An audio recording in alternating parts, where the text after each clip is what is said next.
ആ ഹലോ. ആ ഞാൻ ഇറങ്ങാം. ആ പിന്നെ ഞാൻ പറഞ്ഞല്ലോ, ഓർമ്മയുണ്ടല്ലോ, നമ്മുടെ ഈ കൂടിക്കാഴ്ച ഒരു കാരണവശാലും അവൾ അറിയാൻ പാടില്ല. പറഞ്ഞു മനസ്സിലായല്ലോ? അവൾ അറിഞ്ഞ എന്താ സംഭവിക്കാൻ പോകുന്നതെന്ന് അറിയാലോ. രണ്ടിനെ ഞാൻ കുത്തിക്കൊല്ലും. നമ്മൾ തമ്മിൽ പരിചയമുള്ള കാര്യം പോലും അവൾ അറിയണ്ട. ഇല്ല, ഞാൻ ഒന്നും അറിഞ്ഞിട്ടില്ല. ആ അവിടെ തന്നെ നിന്നാ മതി. ഇല്ലില്ല, താമസമല്ല. ആ ദേ എത്തി. ആ ഓക്കെ.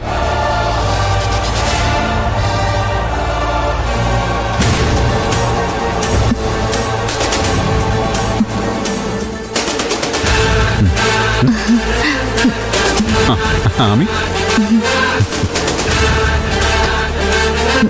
ഇതാ ദത്തേട്ടാ, ഈ ചായ കുടിച്ചിട്ട് പോ.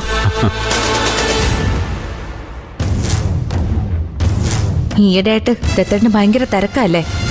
അത് എന്നുള്ളല്ലേ ആമി. എന്നാലും അടുത്ത കാലത്തായിട്ട് കുറച്ച് കൂടുതലല്ലേ? എന്ത് ചെയ്യാനാമി, അഡ്ജസ്റ്റ് ചെയ്തല്ലേ പറ്റൂ. പോട്ടെ.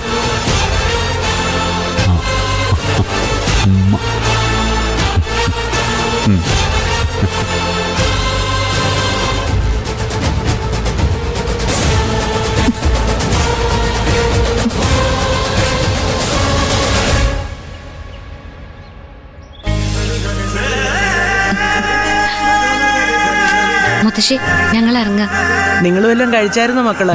കഴിച്ചു മുത്തശ്ശി. മുത്തശ്ശി ഞാനും ഇറങ്ങാം. പോയിട്ട് വാ, വൈകിട്ട് കാണാം. നിങ്ങളെങ്ങോട്ടാ? കറങ്ങാനാണോ?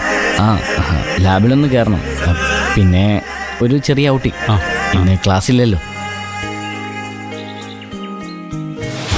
എടാ, എവിടെയൊക്കെയാ പോകുന്നതെന്ന് വെച്ചാ നീ എന്നോട് ക്ലിയർ ആയിട്ട് പറയണം. അല്ലെങ്കിൽ പിന്നെ എനിക്ക് കൺഫ്യൂഷൻ ആവും. നിങ്ങൾ